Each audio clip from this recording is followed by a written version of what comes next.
Good morning, good afternoon, good evening, mammals. This video is a bit late in the day getting published. Graham needed the iPad for some iReady diagnostics, so he was tying that down for most of the morning.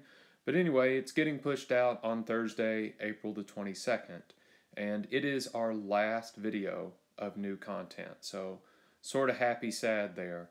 Happy that, we've reached the end. Sad because I feel that a lot of the experiences that we would have had in class that would have been far more meaningful than distance learning have been stolen from us. And, I'm especially sad about that because I'll say it out here on the internet for the record so you know it's true. As a group of students, you guys have been my best, most enjoyable group of AP kids to teach. And like I said, I'm saying that on the record, and I'll stand by it, so you know it's true. Our last topics are going to be hybridization and photon emission spectroscopy, which we've just touched on a bit, but I'll flesh it out and show you a couple example problems. Hybridization is quite a bit of theory, and a lot of it's pretty abstract. I remember it being very high level for me when I took chemistry in college, and I think it's pretty out there for being really able to understand what it's saying for an AP chemistry student. So I'm going to do my best to give you some insights into why it makes the claims that it does, and then sort of give you the too long didn't read nuts and bolts sort of thing to help you get questions right about it, even if the underpinnings of your understanding aren't as sound. They'll probably be as sound as I could expect from a high school student, because I remember this not fully clicking until my junior year of college. So I'm going to do the best that I can. Let's consider a molecule of methane. Here's its Lewis dot structure. It's composed of 4 equal-looking carbon-hydrogen bonds.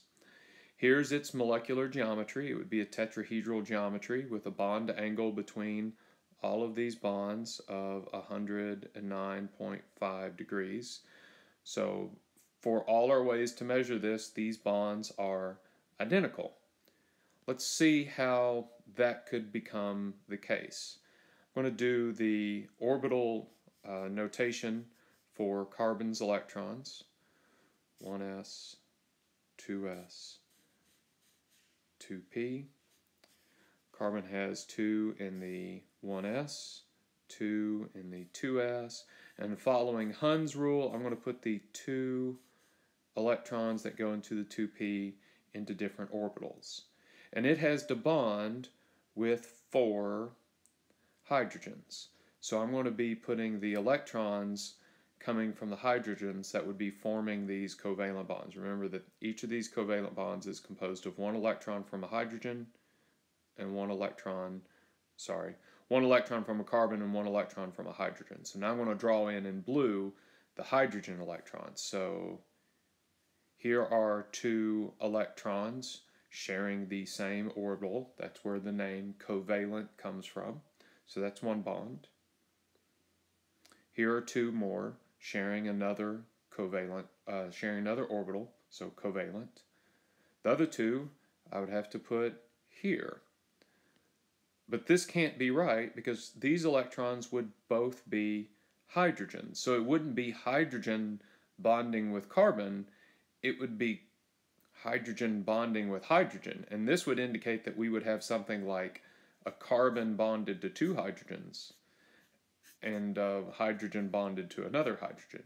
So this representation can't be right, and something must happen to how these electrons are arranging themselves when they form a bond. And the answer lies in what we call a hybridization of these orbitals. This S and this P become hybridized. So we no longer have an s orbital and 3 p orbitals. We have some hybridized sp orbitals. And this is where it gets pretty theoretical. To help you visualize it, I've got some orbitals represented here, so you can see them in sort of 3 dimensions. I've got an s orbital. The 2 electrons in this s orbital would be sort of spinning in opposite directions. That's what we're representing with the up and the down arrows when we draw that, because their spin creates the magnetic north pole and the magnetic south pole. And it's going to be blending itself, hybridizing itself with these p orbitals. And the thing to understand about p orbitals is they have these 2 nodes on either side of the nucleus of the atom. So I put the nucleus there. And these nodes are oriented along the 3 axes in space. So we have one that's up, down along the z-axis. We've got one that's left, right along the x. And we have one that is front, back along the y. And when they overlap, because they've got 2 nodes, we're going to have like positive construction and negative construction, because you can think of these electrons, remember, they're like waves. So if I have 2 waves overlapping, they are going to sum together to produce a larger wave, versus if I have 2 waves that are out of phase, they're going to sum together to produce nothing, some deconstructive overlap. So if you think about this sphere overlapping with these lobes, and the lobes, the reason they're different colors is they're different phases of the electron's wave, you're going to have one area where the s and the p orbital are in the same phase, and that's going to have some positive construction. And you're going to have another area where there is negative overlap, where the lobe of the p orbital is in the opposite phase of the electron in the s. And so that's going to minimize it. It isn't perfect overlap, so there's still going to be some there, because this s orbital doesn't completely cover this one up. But it's just going to be a smaller area of electron density. And then the other side of it is going to have a similar way. And if we combine this same operation with the 3 different p orbitals, we end up with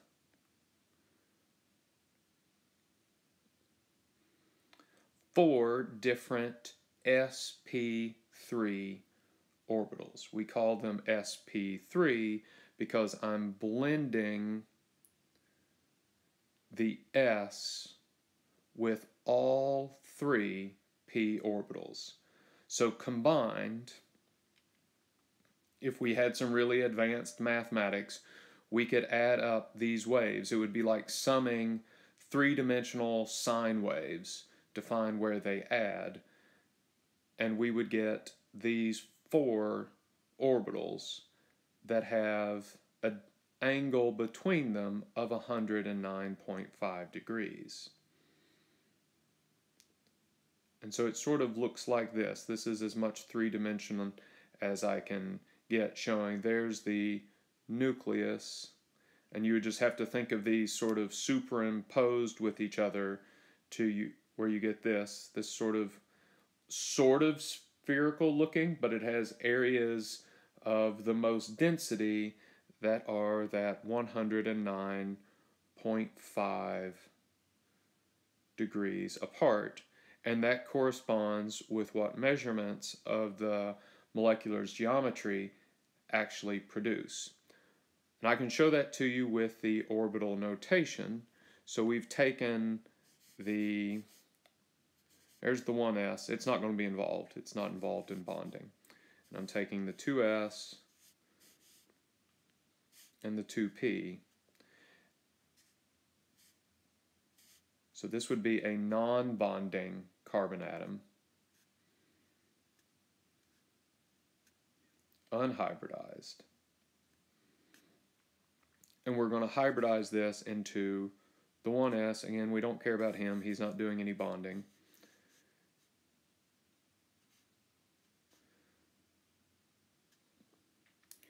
Into the 2sp3. So what's going to be constant here is the total number of orbitals is going to remain the same. In the beginning I had 1 2s and 3 2p's, so I still have 4 orbitals, and my electrons are going to be the same. I had 4 electrons in these orbitals.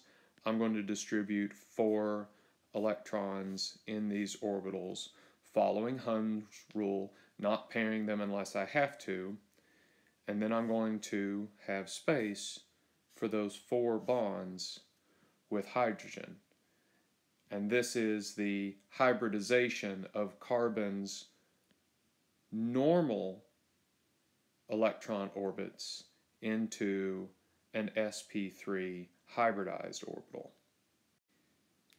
Sticking with carbon, let me show you a different example. We've got formaldehyde here. Again, we've got equivalent bond angles for all of these. This would be a tetrahedral planar molecule because it's flat, and it has an equivalent 120 degrees between all the bonds. However, one of the bonds is a double bond. And if you think about the electrons that we're sharing here, there's carbon's 4 valence electrons. And it's sharing with 2 hydrogens, so we'll let hydrogen be blue. And it's sharing 2 with this 1 oxygen in this double bond. So equivalent bond angles, but one of them is a double bond, and the angles between them are 120. How we get this is if we hybridize our s orbital with 2 of our p orbitals. Now, for convention, it doesn't matter. This guy is kind of equivalent to all of these, but they always represent it where they hybridize it with the x and the y and leave the z alone. That doesn't matter. So what you're seeing in the combination here is the same as before, some fancy math that you don't have to worry about doing, where they combine an equation for this 3-dimensional wave with the equations for these 2 3-dimensional waves, and we get constructive overlap and deconstructive overlap for each of them, lining up according to the directions that they're plotted. We've got one left to right, and we've got one front to back. And the combination now is 3 hybridized orbitals with that 120 degrees between them. So this guy is viewed as if we were looking down the z-axis to see this. And this is referred to as sp2 because we blended the s with 2 of the p orbitals, leaving the third. And that's where our double bond is going to come in. I'll go back to the orbital notation, 1s, 2s, 2p3, 1s, 2s, 2p. So there's our unbonded carbon atom. We're going to now hybridize this s with 2 of the p orbitals, 1s, 2sp2, because I blended the s with 2 p's, and I have 1 leftover p. Going to put the 1s electrons in there. They're not involved in bonding. They're inner shell electrons.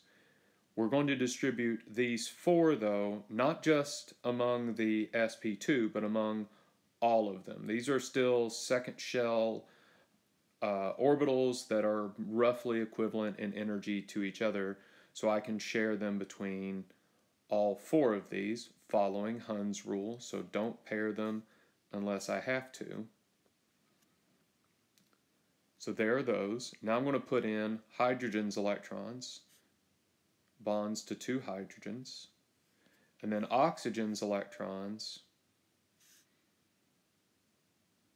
going to be like this. These are referred to as sigma bonds. There's the Greek letter for sigma, sigma for single bonds. And this is going to be referred to as a pi bond for like an unhybridized p. In the sp3 example that I just did, all of the bonds had an s component to them, so they were all 4 sigma bonds. In this one, we have 3 bonds with an s component, so 3 sigma bonds. All the single bonds are sigmas, and our double bond is composed of a sigma and the pi for the unhybridized p orbital. This unhybridized p orbital sort of sits above and below the plane of the atom. Remember, the nucleus is right in here, and our sp2 orbitals would be on this xy plane here. It's sort of flat. So if I drawed it, it's my hic coming out. The sigma bonds would be these, and so there would be an unhybridized p orbital sticking out above and below the plane of the sigmas. Let me show that to you in this diagram here. Try and make that a little more clear. So here's our plane of the sigma bonds, the carbon atom here with a sigma bond to the hydrogen and a sigma bond to the other hydrogen and 1 sigma bond to the oxygen. And then this is the unhybridized p orbital sticking up in the z-axis. And so it's overlapping. This is going to be important for something related to IMFs that we'll come back to in a second, but I want to show you one more example. Maybe you'll see the pattern here. We went from single bonds to double bonds, now to triple bonds. In the single bond, we hybridized all 3 p orbitals. In the double bond case, we hybridized 2 of them. Now in the triple bond case, we're going to hybridize 1 of them. So again, our spherical S hybridizes with 1 of these p orbitals. So we get the constructive overlap on one side and not on the other side. And it leaves 2 p orbitals to conduct pi bonding. Let me color code here. Carbon with 4 electrons. Hydrogen in blue. This nitrogen will be sharing 3.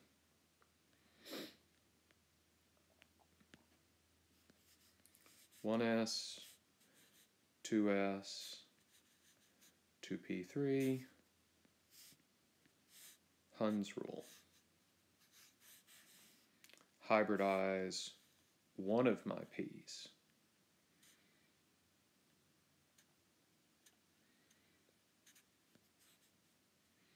One S,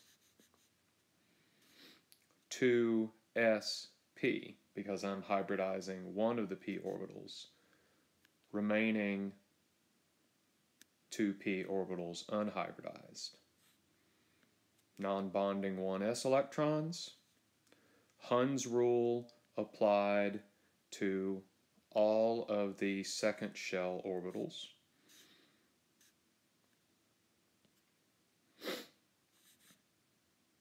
Bond to my hydrogen. Bond to my nitrogen. Double bond to the nitrogen. Triple bond to the nitrogen. 2 sigmas, 2 pi's. 2 pi's.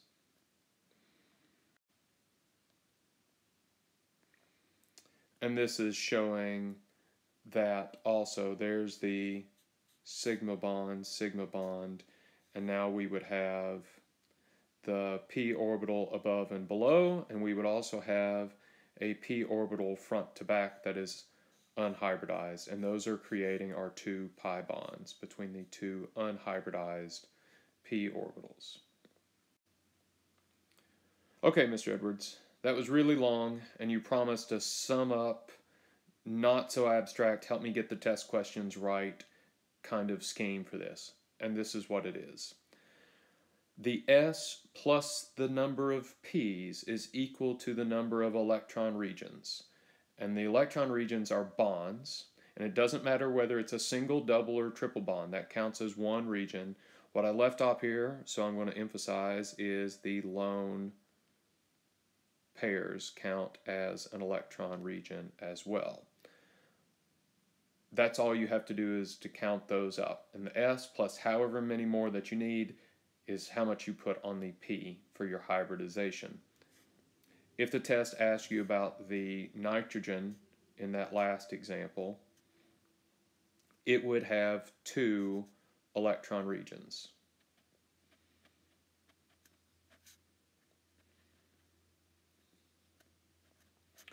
The bond, it counts as 1. Even though it's a triple bond, it's still one region. And then the lone pair counts as the other. So SP, because I've got 2 electron regions. It's kind of the easy way to get the answer. Every bond has to be composed of at least 1 sigma bond and 1 pi bond. So if you're asked about the number of sigmas, you would look at this and say, this carbon atom has made a grand total of 4 bonds. Each bond has to have at least 1 sigma, so sigma, sigma, and any remaining ones are pi's. So this carbon atom has 2 sigma and 2 pi's. And the bond angles are consistent with what we already talked about with geometry, that if it's a tetrahedral molecule, it's going to be 109.5. If it's a planar molecule, so 3 electron regions, it's going to be sp2 and 120. And if it's 2 electron regions, it's going to be a linear molecule and a bond angle of 180. This does touch on some IMFs. Here's a picture of dichloroethane, and it is a non-polar molecule. This carbon, let's count our bonds and find the hybridization on it. You could pause the video here and try and figure it out. This carbon has 4 electron regions. So that means it is going to be sp3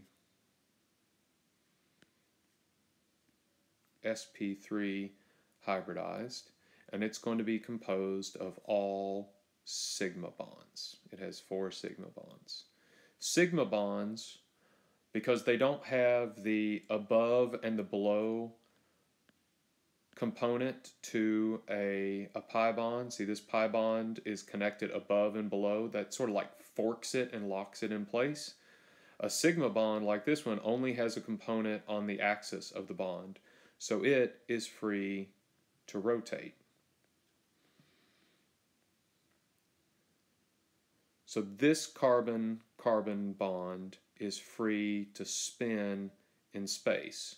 So these chlorine atoms that have dipoles are spinning, so their dipoles cancel out because they can be opposite and equal and cancel out. If I consider a very, very similar molecule, but now we have a carbon atom that has, let's count them, 3 electron regions, so it's going to be S. Did it again. sp2 with 3 sigmas and 1 pi bond. This double bond has a pi bond. That pi bond, since it has, I'll scroll back to my picture, has a component that is not on the axis of the bond, above and below it. It's speared, just, I like to think of this as like a little, pitchfork through the electron clouds. Now, since it's pinned above and below, it can't rotate. So these two molecules are not the same because they can't rotate. And in one case, the dipoles are opposite.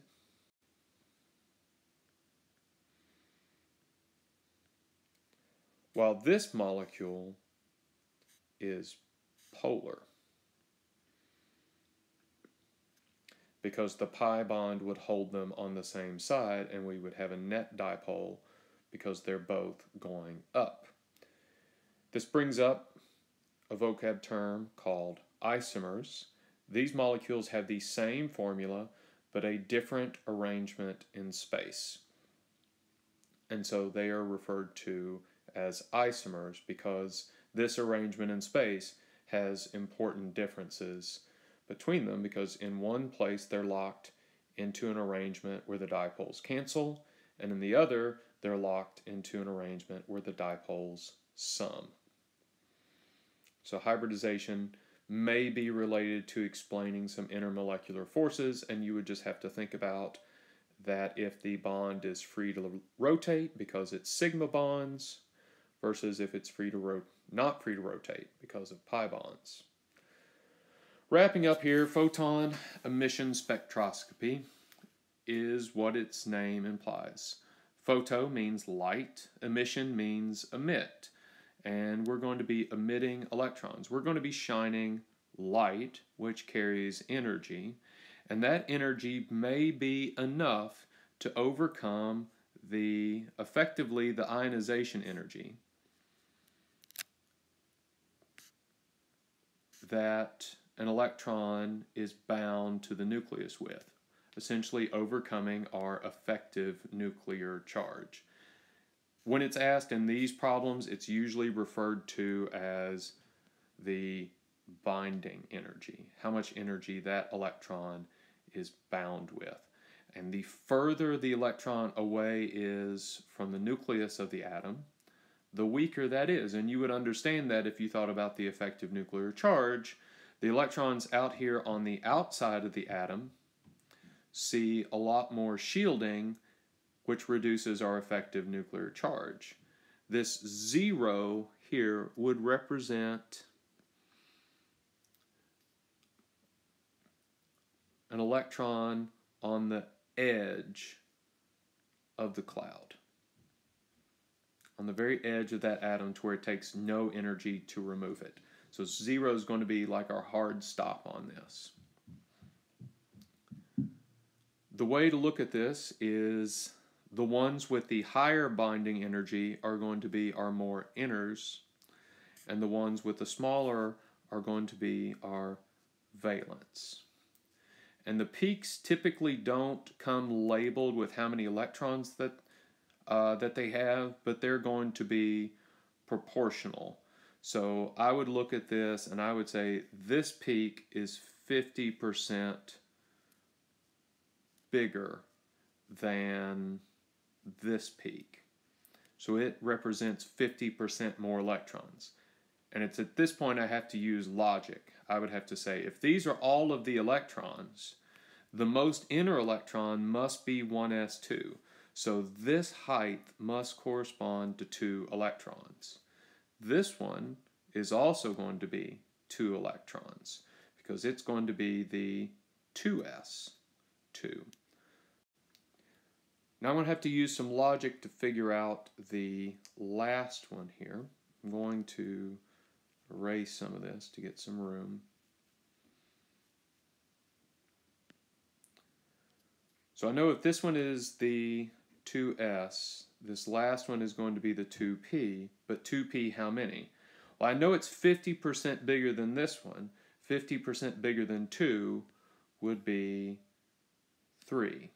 So this atom's electron configuration is 1s2, 2s2, 2p3, and if I look on the periodic table, it would be nitrogen. If I wanted to make it 1s2, 2s2, 2p1, I would have to draw this peak with half the height.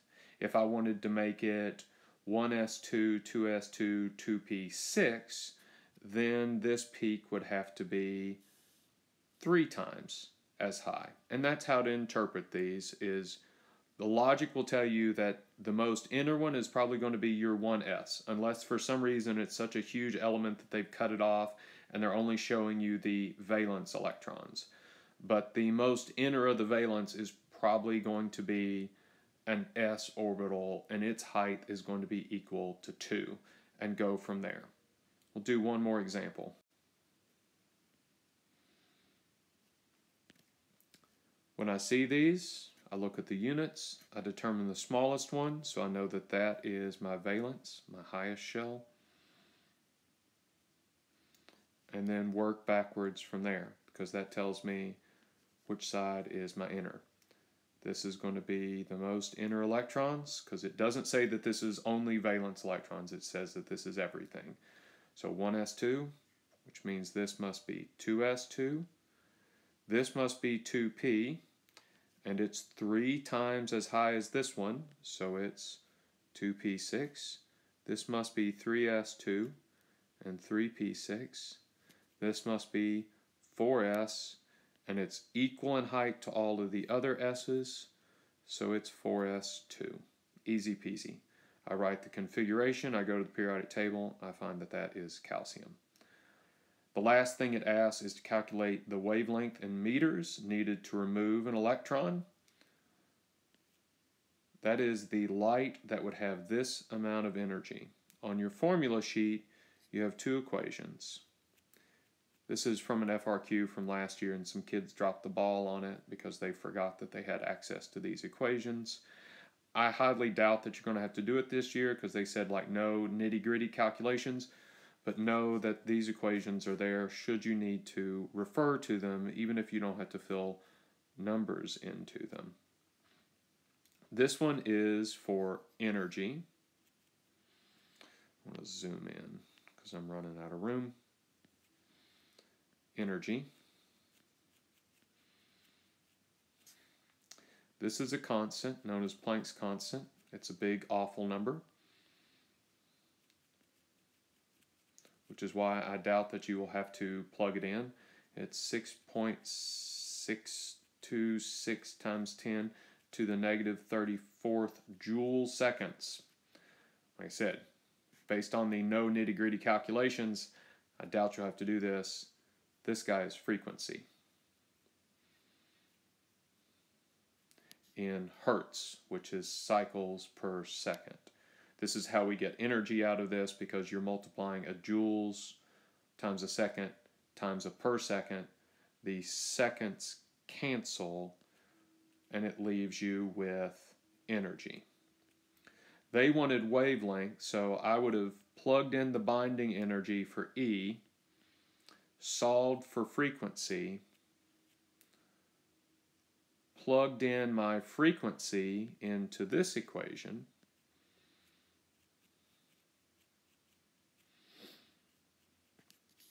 and solved for wavelength.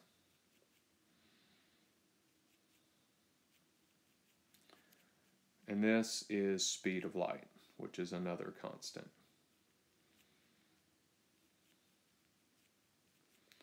.00 times 10 to the 8th meters per second.